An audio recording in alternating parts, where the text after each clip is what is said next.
I never thought I'd be the guy sitting here, spilling all this on a relationship advice forum. But honestly, I've reached a point where I need to get it out, and maybe someone out there will tell me I'm not crazy. It all started so normal, so perfect, at least that's what I thought. And I had been together for 3 years. We met in college, hit it off immediately, and I thought I'd found the one. She was smart, funny, beautiful, the kind of girl everyone notices. I'd never been the jealous type, but I was proud of how smooth and confident I felt around her. We had plans for the future, a small apartment, a dog, maybe even kids someday. I could see myself growing old with her, no questions asked. We were about a month away from our wedding date, everything lined up, venue booked, invitations sent, rings bought. I'd never been happier, or so I thought. That's when the first red flag showed up, all blurry in the distance but unmistakable in hindsight. Had been acting a little distant lately, more distracted than usual. She'd cancel plans with friends suddenly or say she needed me time more often than not. Still, I brushed it off. Maybe she was just stressed or busy with work. Nothing to worry about, right? Then came the phone. I was at work one afternoon and I saw her sitting cross-legged on our bed, scrolling through her phone with a weird look on her face. I didn't think much at first. I mean, everyone does that. But what made my stomach tighten was the way her fingers hesitated before she hid the screen when I entered the room. I caught a glimpse of the photo she was looking at, a blurry, candid shot of a guy's face. My heart pounded, but I told myself it was just a friend. Maybe she was talking to or an old friend she hadn't seen in years. Still, that tiny flicker of doubt grew. A few days later, I decided to check her phone more thoroughly. I'd never done something like that before, but I felt something was off. So I sneaked a quick peek while she was in the shower. That's when I found it. Hidden deep in her photo gallery, completely out of view, was a picture of her in bed with a man I'd recognize at first. His arm was wrapped around her and they looked close, intimate even. But what hit me hardest was the photo's timestamp. It was from just that past weekend, right before our wedding. My palms went clammy. My stomach dropped. I stared at the image, willing it to be a bad joke, but it was. It was real. Her in bed with my brother, Jake. I could see enough detail, her hair tangled, her face relaxed, his hand on her waist. I felt like I'd been punched in the gut. Every idea I'd built about her, about us, shattered in an instant. I don't even remember how I managed to sneak out of the room without her noticing. My mind was spinning, a mess of confusion, rage, and heartbreak. I kept that photo hidden, burning a hole in my brain. I didn't want to believe it, but the evidence was staring me right in the face. Jake, my own brother, right next to her, doing something so intimate. How long had this been going on? Did I even know her? Did I know Jake? My hands were trembling, the kind of trembling that refuses to go away. I sat in my car outside our apartment for nearly an hour trying to process what I just found out. The betrayal hit so hard, it was physical, like I'd been punched again, this time in my chest. And that's when I realized I couldn't keep quiet. Not anymore. Because if she could cheat on me with my own brother, what was the point of pretending? I knew I had to play this smart, plan my next move carefully. Confronting her right now. That would be a disaster. I needed a plan, one that would expose everything and give me the revenge I desperately wanted. I just didn't know what that was yet. But I knew one thing for sure. Once I confronted her, nothing would be the same. Not for her, not for Jake, and certainly not for me.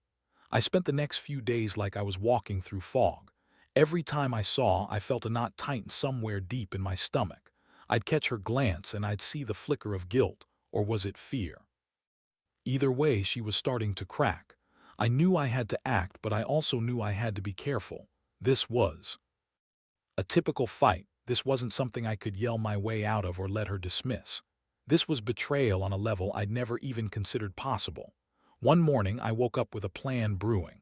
I needed concrete proof, something irrefutable that would leave no room for her to deny the truth. I decided to set a trap. I'd leave my phone in plain sight with a few test messages to see if she'd slip up. My idea was simple. I wanted her to think I was clueless but still watching. If she was cheating, I needed her to do or say something that confirmed it beyond any doubt. That night, I left my phone on the nightstand while I pretended to be asleep. I didn't expect much, but I knew I needed to catch her in the act. At around midnight, I heard her get up and go into our bathroom. I pretended to be out cold, but I kept my ears open. I heard her whispering softly, then the soft click of her phone unlocking. I held my breath as I listened to her scroll, then mumble something under her breath. I can't believe he's so clueless. My entire body tensed. I recognized her voice and I knew she was talking about me. I stayed perfectly still, listening as she muttered more to herself, talking about how she'd been feeling smothered, how she deserved better, how she was planning to take care of this. Then I heard her pick up her own phone and I caught a glimpse of her screen. There was a text message from Jake. It was nothing explicit, but it was enough. Can't wait to see you tonight. Let's get out of here after the party. I felt the blood drain from my face. Whatever game she was playing, it was obvious now. She was planning to meet him that night. I had the evidence woven together from that photo and now her own words. I knew I had to act fast. The next morning I confronted her. I didn't yell. I just laid everything out about the photo, the messages, what I'd overheard. Her face went pale. She stammered, tried to lie, but I cut her off. Don't bother, I saw enough. You've been cheating on me with my brother and I want to know why. She looked at me, eyes wide. Then tears started rolling down her cheeks.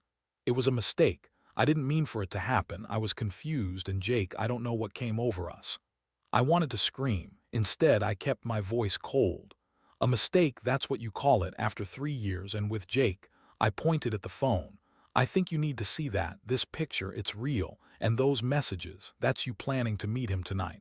How long has this been going on? She shook her head, trembling, trying to deny it all, but I already had enough. I told her I was done, that I needed time to think, and I walked out, leaving her crying in the kitchen. I didn't look back. I knew I needed to plan my next move. I wasn't just going to walk away from this mess. I wanted to make sure she paid for it. That's when the idea started to form in my head. Revenge. Not the childish kind, but something calculated. Something that would hit her where it hurts. Not just her pride, but her trust, her sense of security. I knew she'd be expecting some kind of dramatic breakup, tears, begging, maybe even a few apologies. But I wanted more. I wanted her to realize that betrayal has consequences, and I was going to make sure she never forgot what she did. I sat down in a quiet corner of my mind and began to sketch out my plan. It was simple but effective. Expose her secrets publicly, make her regret every step she took behind my back. I knew I had the tools in her phone and her lies, and I was ready to use them. But first I had to get the final pieces in place. I needed to be one step ahead, and I was damn determined to be. The next few days were a blur of planning. I stayed mostly quiet, pretending to be the same guy she thought she knew. Inside, I was simmering, crafting my move with ruthless precision. I needed something more than just her confession. I needed her to understand that I was serious about ending this, about making her regret it forever. I started digging into her phone more carefully. I knew she'd keep the evidence somewhere, hide it in plain sight. I looked through her messages, her photos, her emails. It didn't take long before I found a folder labeled Memories Innocent Enough, or so I thought. Inside were videos, photos, and texts that confirmed everything I suspected. There were more photos of her with Jake, more intimate shots this time, taken during their secret meetings. One video even showed them in a hotel lobby, hands intertwined, whispering. I had enough. The proof was undeniable, but I needed more. I wanted her to feel exposed, vulnerable. I wanted her to see the damage she'd done, not just to me, but to her own reputation. So I devised my plan. I created a fake email account, one that I would use to leak her secret. I crafted a message to her closest friends, her family, even her, detailing everything. I sent a carefully worded message, including some of the photos, the video, and a warning. She's not who you think she is. Be careful. I watched her reaction through my window that evening. She was in the living room, staring at her phone, her face draining of color. Her hands trembled as she scrolled, and then she looked up, eyes wide with panic. She called Jake immediately, whispering frantically, then turned her phone off. I felt a strange satisfaction. This was just the beginning. The next morning I confronted her again. She was sitting on the edge of the bed, pale and trembling. I laid it all out, proof of the photos, the secret folder, the email I sent. Her eyes flicked from me to her phone, then back to me, trying to come up with some excuse, some lie to spin, but I cut her off. You think I'm stupid? I asked coldly. I know everything, the photos, the videos, the messages. You thought you could hide it, but I found it all. And now everyone's going to know who you really are. Her face twisted in desperation. Please don't do this. It was a mistake. I didn't mean for anyone to find out. I shook my head. It's too late for apologies. You betrayed me and I won't let it slide. You're going to regret this. You and Jake, your little secret, it's over. I want my life back, the one I thought I had with you, but I also want you to understand that actions have consequences. I paused, watching her break down. So here's what's going to happen. I'm going to leave, and I'm going to make sure everyone finds out what you did. You don't get to walk away clean. She begged, tears streaming down her face, but I was already planning my next move. I knew I had to be smart. I couldn't just leave her to spin her lies and hope it all blew over. I had to make her believe she'd lost everything, that there was no way out. That's when I realized I could set her up to be humiliated on a much larger scale. I started drafting a plan that involved some of her friends, her contacts, people who trusted her. I wanted them to see her for who she really was. I'd post the evidence, but I'd do it in a way that made her feel exposed, public enough to hurt, but not so obvious that she'd catch me right away. I wanted her to see the chaos coming, the moment her perfect world crumbled. I felt a strange mix of satisfaction and anger. I was finally taking control. She had taken everything from me, my trust, my future, my brother's loyalty, and I was about to make her regret that choice. I knew this was just the start, but I also knew that once I pulled the trigger, nothing would be the same again. And honestly, I couldn't wait to see her face when she realized that her secrets were out and her life was about to change forever. The day I decided to execute my plan, I could feel the tension knotting in my stomach. It was like waiting for a storm to hit, knowing it's going to be messy but inevitable. I set everything up late at night, once I knew was asleep. I crafted a message from her phone, a fake text that sounded just like her, telling someone she was done hiding and ready to come clean. I included a link to the evidence, the videos, photos, everything I'd gathered, and I scheduled it to send out to her contacts at a specific time. I remember my hands trembling as I pressed send, watching the clock. It was 2:43 a.m. the moment I knew she'd wake up to chaos. I stayed in the shadows and waited, nerves jangling. Then I heard her stir. She was fumbling for her phone, her breath shallow and ragged. I could see the glow from her screen illuminating her face like a ghostly mask. Her fingers hovered over the screen, then she opened the message and froze. I kept my distance, listening as she squeaked out, "What the?" Her voice was hoarse, almost trembling. She scrolled through the evidence, her eyes widening with shock, disbelief, horror. She kept muttering, "No, no, this isn't possible," as though those words could undo what was already out there. I saw her panic, her shoulders hunched, her hands trembling so badly she dropped her phone on the floor. I knew I'd succeeded. Her world was shattering. I felt a strange sense of satisfaction mixed with disgust. She had played her cards, but I'd just turned the game against her. I stepped out of the shadows, voice cold and steady. "Did you really think you could get away with it? With him, with Jake? All those lies, all that deception?" Her face drained of color. She looked up at me with wide, pleading eyes. "Please," she whispered, voice cracking. "You don't understand. It was a mistake. I didn't mean for anyone to see that. I was confused. I thought I was doing. I think." I didn't buy it, not for a second. Her mind was already spinning with excuses, but I'd heard enough. I was done listening. "You lied to me, betrayed everything we had," I said quietly but with venom behind my words. "And for what? A stupid affair with my brother. You thought you could get away with it." I took a step closer. "Well, guess what? Everyone's about to find out. You've kept secrets, but I'm about to make sure they know the truth. Nobody will see you the same way again." She broke down in front of me, sobbing and begging, trying to cling to the last shreds of her dignity. But I wasn't about to let her off the hook so easily. I needed her to feel the full weight of her betrayal. That's when I revealed my plan, the one I'd been working on in secret. "I've contacted your friends, your family," I said. "They're going to see everything. All your lies, your cheating, the side life you were hiding. You wanted to keep it quiet, but I'm going to make sure everyone knows what you really are. I want you to understand that betrayal has consequences. And this is just the beginning." Her eyes darted around, searching for some way out. "Please don't do this," she begged.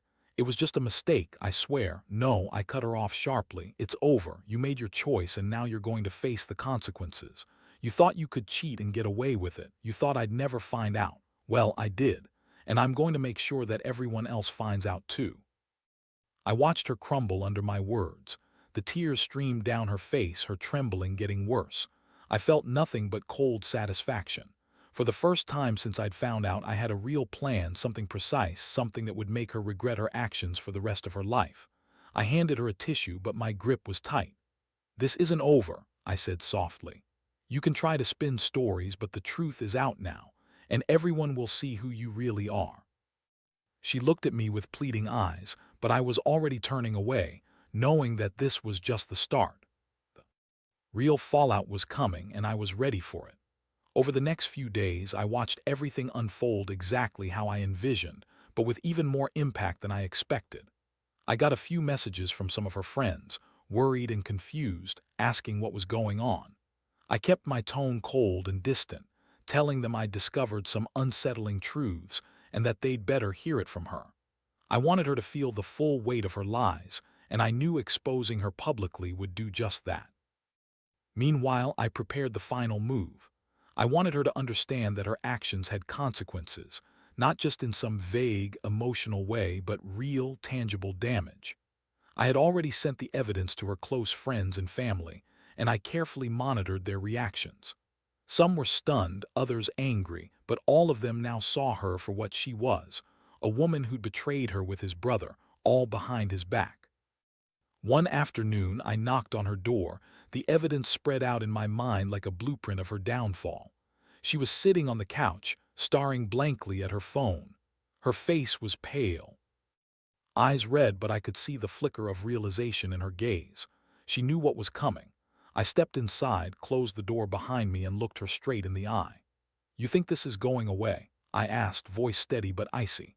"You think I'll just forget what you did? No, everyone's seen the truth now. Your friends, your family, they all know, and I want to hear you say it." She looked down, voice trembling. I made a mistake. I didn't mean for any of this to happen. I was confused." I scoffed. "A mistake? You cheated on me with my brother and you call that a mistake? You lied, betrayed everything we built. Do you even realize what you've done?" Her lips quivered as she finally looked up.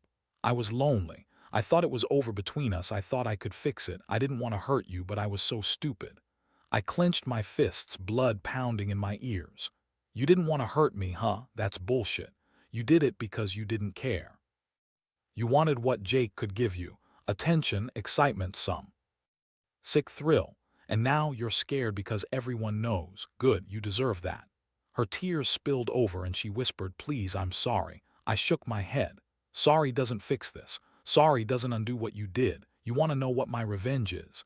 It's knowing that your reputation is in ruins, that your friends look at you differently now, that you'll always be the girl who cheated on her with his brother. That's the lesson you needed to understand what betrayal really costs." She tried to reach out, but I stepped back. "I'm leaving, and I suggest you start thinking about what kind of person you want to be, because I'm done with your lies." I grabbed the keys from the hall table, feeling a strange mix of relief and fury. I was finally taking control of my life again. As I turned to leave, she called out softly, "Will you ever forgive me?" I paused, looking at her broken figure. "Maybe someday," I said coldly. "But not now, not after what I found out." I pushed the door open and stepped outside. The air was crisp, and I could feel the weight lifting from my shoulders. Walking away from her that day, I knew this wasn't just about revenge. It was about reclaiming myself, about ending a chapter that had been poisoned by lies. I'd exposed her, and now I had to move forward. Because in the end, the biggest lesson I learned was that honesty and respect are everything. Without them, there's nothing left but ruin. And I wasn't going to let her destroy me any further. In the days that followed, everything changed. The neighborhood, my workplace, even the people I'd trusted, everyone knew. Her reputation was in shambles, and frankly, I felt a strange sense of closure, like I'd finally cut the poison out of my life. I handed over the keys to our apartment, packed what little I needed, and left. That night, I stayed in a hotel, trying to breathe, trying to process everything I'd uncovered and done. I couldn't stop thinking about how I'd been, how I'd ignored the signs, how I'd convinced myself that love could somehow conquer betrayal. But I also realized I'd been holding onto a fragile illusion. The truth was, I needed to see things clearly, no matter how painful. The woman I thought I knew, the girl I trusted, turned out to be someone else entirely. And the only person who could fix that was me. Reflecting now, I see how much I learned from all this. The importance of listening to your gut, paying attention to the small red flags before they turn into full-blown disasters. How vital honesty is in a relationship, and how destructive secrets can be. But most of all, I learned that revenge isn't about revenge at all. It's about reclaiming your sense of self, your boundaries, your dignity. I know some might say I went too far, but I don't regret the steps I took. I did what I had to do to protect myself, to show her that her betrayal wasn't just a mistake, it was a choice. A choice that cost her everything she thought she had. To anyone reading this, going through something similar, here's my advice. Trust your instincts. When something feels wrong, don't dismiss it. Secrets have a way of surfacing sooner or later. Confront honestly, but don't be afraid to fight for yourself. If someone you love betrays you, remember, you are worthy of respect and loyalty. You don't have to accept betrayal quietly. Sometimes the only way to heal is to cut the cord completely. And finally, don't forget that revenge, when used wisely, isn't about hurting others. It's about taking control of your life again. About making sure that the people who wronged you understand their actions have consequences. Because in the end, your happiness depends on your ability to stand firm and walk away from what no longer serves you. That's the real victory. I handed over the keys to our apartment, took a deep breath, and started over. Sometimes that's the best revenge of all.